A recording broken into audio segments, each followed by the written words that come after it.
സ്വർണ്ണവില കേട്ട് ഞെട്ടിയിരിക്കുകയാണ് മലയാളികൾ. പവന് കൂടിയത് 2400 രൂപയാണ്. 94,360 രൂപയാണ് പവന്റെ ഇന്നത്തെ വില. ഗ്രാമിന് 300 രൂപ കൂടിയിട്ടുണ്ട്. 11,975 രൂപയായി. ബീന റാണി ചേർന്നു കൂടുതൽ വിവരങ്ങളുമായി. ബീന, സ്വർണത്തിന്റെ വില ചരിത്ര കുതിപ്പിലേക്കാണ് കടക്കുന്നത് അല്ലേ? തീർച്ചയായും ദേവിക, സ്വർണ്ണവില ഇന്നു മാത്രം 2400 രൂപയാണ് ഒറ്റയടിക്ക് കൂടിയത്. അതായത് 1 ഗ്രാമിന് 300 രൂപയുടെ വർധനവ് ഇന്നുണ്ടായിട്ടുണ്ട്. ഇപ്പോൾ 1 പവൻ സ്വർണത്തിന് 94,360 രൂപയ്ക്കാണ് വിപണിയിൽ വ്യാപാരം നടക്കുന്നത്. ഏതാണ്ട് 1 പവൻ സ്വർണം പണിക്കൂലിയും GST അടക്കം വാങ്ങിക്കണമെങ്കിൽ ഇപ്പോൾ 1 ലക്ഷം രൂപ വേണമെന്ന ഒരു അവസ്ഥയിലേക്കാണ് ഇപ്പോൾ സ്വർണ്ണവില എത്തിയിട്ടുള്ളത്. പ്രധാനമായും അന്താരാഷ്ട്ര തലത്തിൽ സ്വർണ്ണവില കൂടുമ്പോഴാണ് രാജ്യത്തും സ്വർണ്ണവില കൂടുന്ന ഒരു സാഹചര്യം ഉണ്ടാകുന്നത്. പല കാരണങ്ങളാണ് ഇതിന് പിറകിൽ ചൂണ്ടിക്കാട്ടുന്നത്.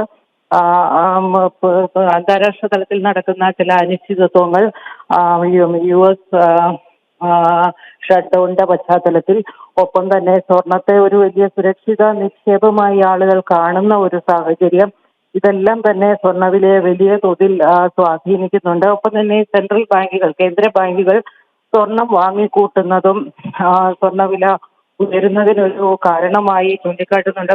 പക്ഷേ കേരളത്തെ സംബന്ധിച്ചിടത്തോളം സ്വർണം ഒരു അവശ്യ വസ്തുവായി കണക്കാക്കുന്നതിനാൽ തന്നെ, അതായത് വിവാഹവും മറ്റുള്ള ആഘോഷ അവസരങ്ങളിലും മറ്റും അവശ്യ വസ്തുവായി കണക്കാക്കുന്നത് കൊണ്ട് തന്നെ സ്വർണ്ണ വിപണിയിൽ ഉപഭോക്താക്കളുടെ എണ്ണത്തിൽ വലിയ കുറവുണ്ടാകുന്നില്ല. ആവശ്യക്കാർ ഇപ്പോഴും സ്വർണം വാങ്ങുന്നുണ്ട്. ഒപ്പം തന്നെ മറ്റൊരു വ്യവസായം ഇതോടൊപ്പം തന്നെ വളർന്നു വരുന്നത് ഗോൾഡ് ലോണുമായി ബന്ധപ്പെട്ടാണ്. കൂടുതൽ ആളുകൾ ഇത്തരത്തിൽ ഉള്ള വ്യവസായത്തിനായി രംഗത്തോട്ട് ഇറങ്ങുന്ന ഒരു സാഹചര്യം ഇപ്പോൾ ഉണ്ട്. കാരണം സ്വർണം വലിയ നേട്ടമാണ് ഇത്തരത്തിൽ വായ്പയിലും മറ്റും കൂടെ ആളുകൾക്ക് ലഭിക്കുക. അതുകൊണ്ട് തന്നെ സ്വർണം ഈ ഒരൊറ്റ കാരണം കൊണ്ട് തന്നെ, ഇത്തരത്തിൽ വലിയ നേട്ടം ലഭിക്കുന്നു എന്നതുകൊണ്ട് തന്നെ സ്വർണത്തെ ഒരു സുരക്ഷിത നിക്ഷേപമായും ആളുകൾ കാണുന്നുണ്ട്.